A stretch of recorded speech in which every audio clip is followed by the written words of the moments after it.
आज का डीएनए आप सबके लिए बहुत महत्वपूर्ण है क्योंकि आज हमारे पास एक चेहरा है और हम चाहते हैं कि आप इस चेहरे को, पूरा देश और पूरी दुनिया इस चेहरे को बहुत ध्यान से देखें। अब जो चेहरा हम आपको दिखाने वाले हैं यह है भारत में पिछले 72 दिनों से चल रहे किसान आंदोलन के पीछे का असली चेहरा और इसे आज हम एक्सपोज करने वाले हैं। इसका नाम है मोनमिंदर सिंह धालीवाल, जो इस समय किसान आंदोलन की आड़ में भारत को तोड़ने की खतरनाक साजिश रच रहा है और वो भी कनाडा में बैठकर। मैं आपको तस्वीर दिखा देता हूं कौन है पोस्टर बॉय। ये देखिए, ये है पोस्टर बॉय। दूसरी तस्वीर भी आप देख सकते हैं, ये पोस्टर बॉय है जिनके बारे में आज हम आपको बताने वाले हैं। ये वही हैं जिन्होंने जो टूल किट 2 दिन से लगातार चर्चा में है, उस टूल किट को तैयार करने वाले ये वही हैं। आप चाहें तो इसे अंतर्राष्ट्रीय टुकड़े टुकड़े गैंग का पोस्टर बॉय भी आप कह सकते हैं। जब एक पतंग हवा के साथ संतुलन बैठा लेती है तो उसके लिए भी ये यकीन करना मुश्किल हो जाता है कि उसकी डोर अब भी किसी और के हाथ में है और आंदोलन कर रहे किसानों के साथ भी यही गलतफहमी हो रही है। पिछले साल 26 नवंबर को जब दिल्ली के सिंगू बॉर्डर पर यह किसान आंदोलन शुरू हुआ था तो हमने उसके अगले ही दिन आपको यह बता दिया था कि इसमें खालिस्तान की एंट्री हो चुकी है और पिछले 2 दिनों में हमने आपको जितने भी सबूत और दस्तावेज दिखाए हैं उन सब में इसका साफ साफ जिक्र है। हम पहले भी आपको बता चुके हैं, जी न्यूज़ इस देश का पहला न्यूज़ चैनल है जिसने सबसे पहले ये खुलासा किया था और आपको सच बता दिया था। हालांकि ये सच ऐसा था जो कि किसी के लिए भी खतरनाक हो सकता है। ये सच ऐसा था जिसके बाद हम जानते थे हमारी ट्रोलिंग होगी, हम जानते थे हमारे खिलाफ नारेबाजी की जाएगी और हम जानते थे कि ये जो विदेशी शक्तियां हैं ये पूरी कोशिश करेंगी जी न्यूज़ को रोकने की और जी न्यूज़ का नुकसान करने की। वो उन्होंने किया भी। आज हमें एक नई बात पता चली है, वो भी आपको बताएंगे कि कैसे ये लोग वहीं बैठकर अब जी न्यूज़ का नुकसान कर रहे हैं। लेकिन आज हम सिर्फ दस्तावेजों के साथ नहीं आए हैं, आज हम एक चेहरे के साथ आए हैं, एक आवाज के साथ आए हैं, एक वीडियो के साथ आए हैं और वो वीडियो ये बताता है कि किसान आंदोलन का एकमात्र मकसद कृषि कानूनों को रद्द कराना नहीं है। आपको याद होगा, मैंने कल भी आपको यह बताया था कि आज अगर सरकार कृषि कानूनों को वापस ले भी लेती है तो भी अब यह आंदोलन रुकने वाला नहीं है, क्योंकि यह आंदोलन कृषि कानूनों के लिए है ही नहीं।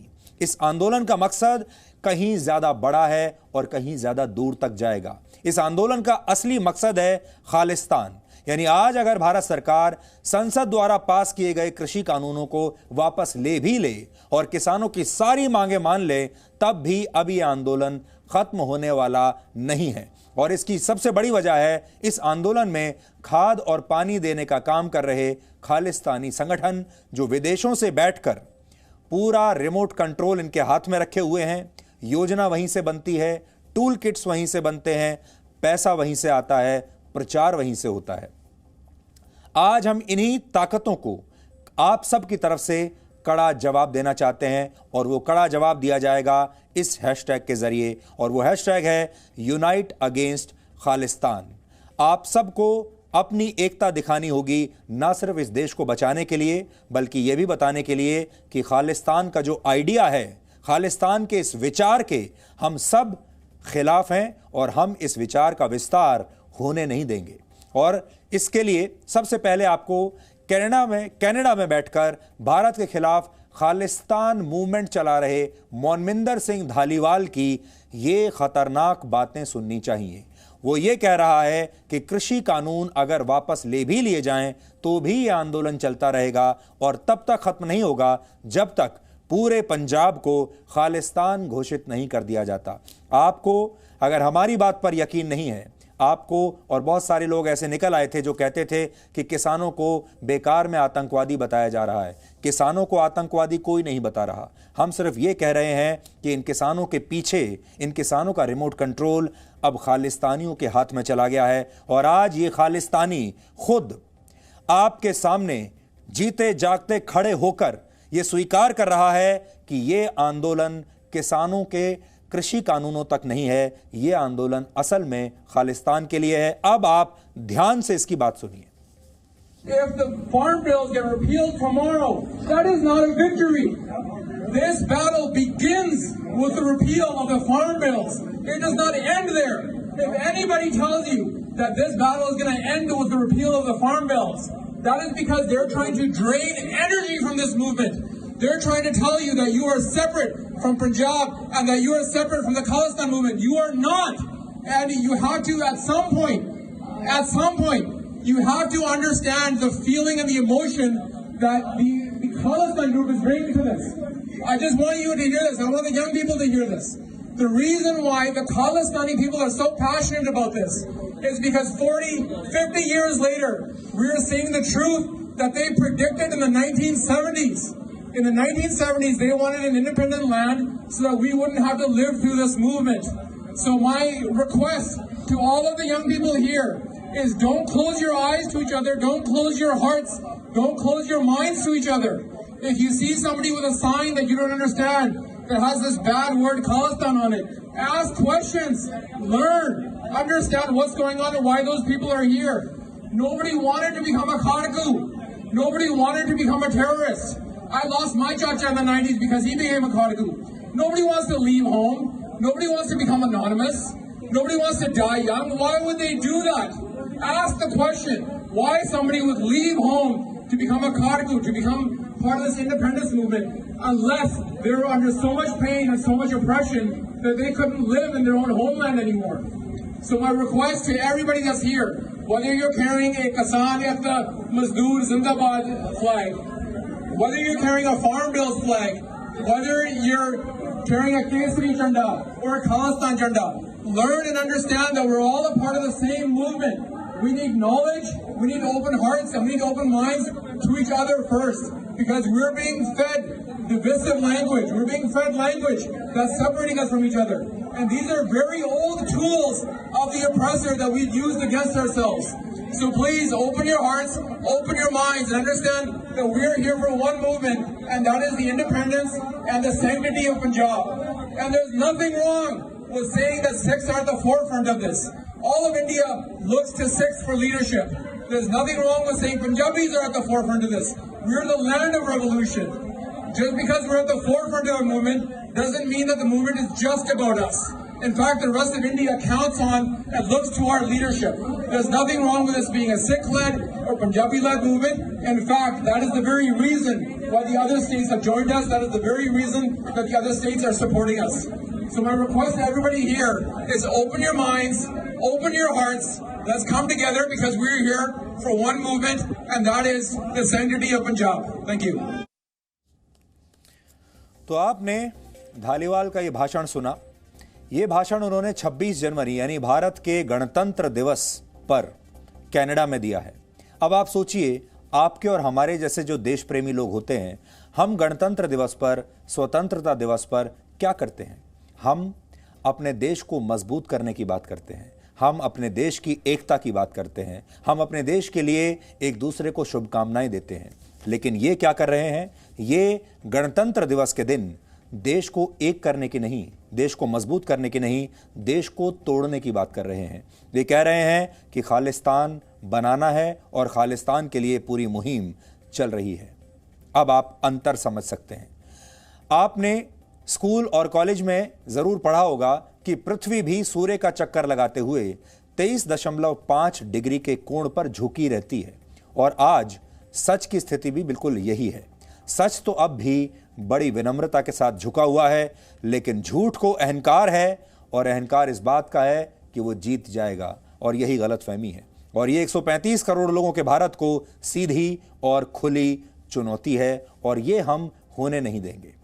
हालांकि हमें अपना कर्तव्य याद है और हम लगातार इस साजिश के पन्ने पलट रहे हैं ताकि देश के लोग ऐसी ताकतों को, आप सब ऐसी ताकतों को अच्छी तरह से पहचान लें जो भारत के टुकड़े टुकड़े करने का सपना पाले हुए हैं। और आपको याद होगा, कल जब मैं कुछ दस्तावेजों के साथ आपके सामने आया था तो मैंने आपसे ये बात कही थी कि किसानों का ये आंदोलन इतनी आसानी से अब समाप्त नहीं होगा। अब इसे समाप्त करना असल में सरकार के हाथ में भी नहीं है। अब ये गलतफहमी है, बहुत सारे लोगों की कि सरकार मांगे नहीं मान रही।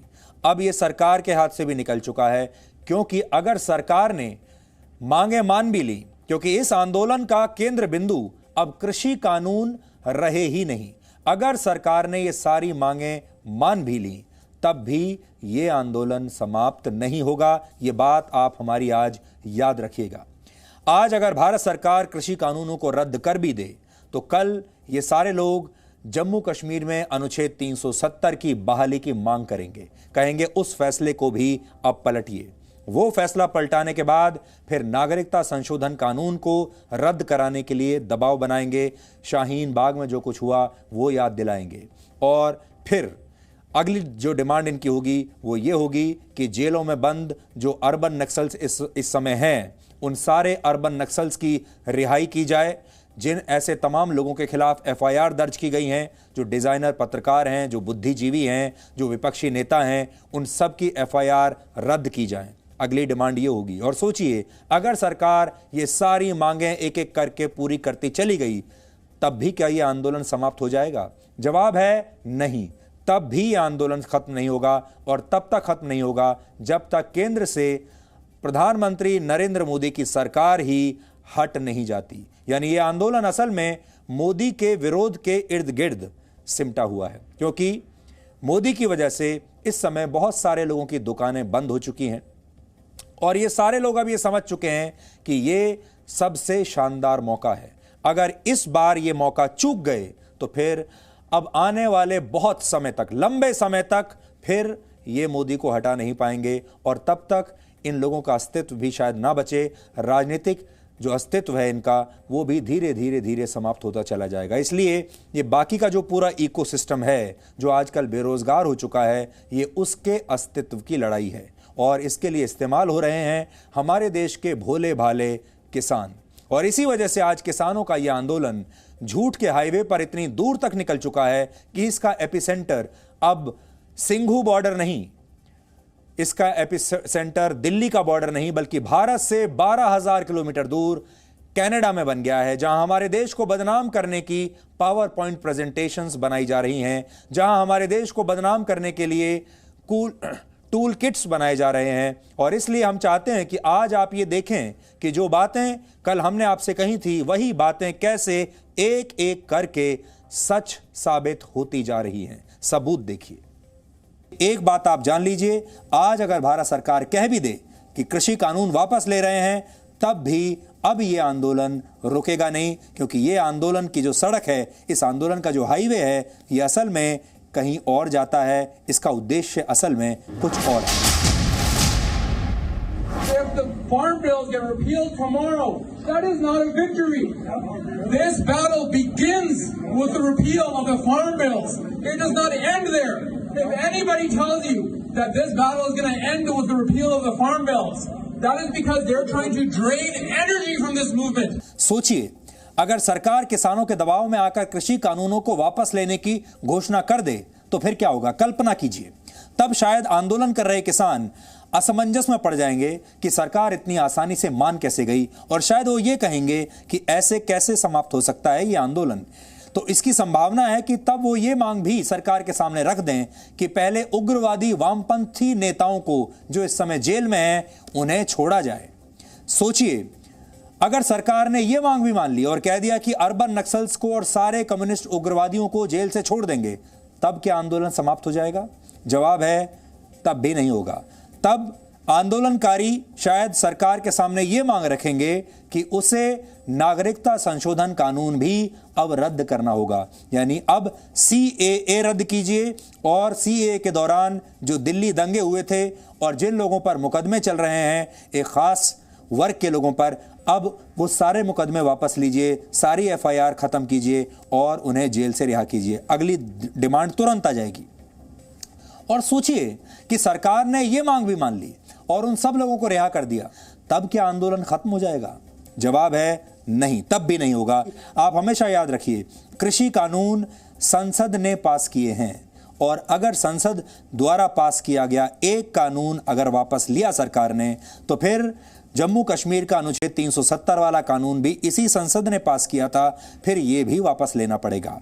नया नागरिकता कानून वो भी इसी संसद ने पास किया था, वो भी वापस लेना पड़ेगा। यह आंदोलन ऐसे नहीं जाएगा और हो सकता है कि फिर पूरे पंजाब को ही खालिस्तान घोषित करने तक यह आंदोलन चलता रहे, जब तक खालिस्तान बन न जाए।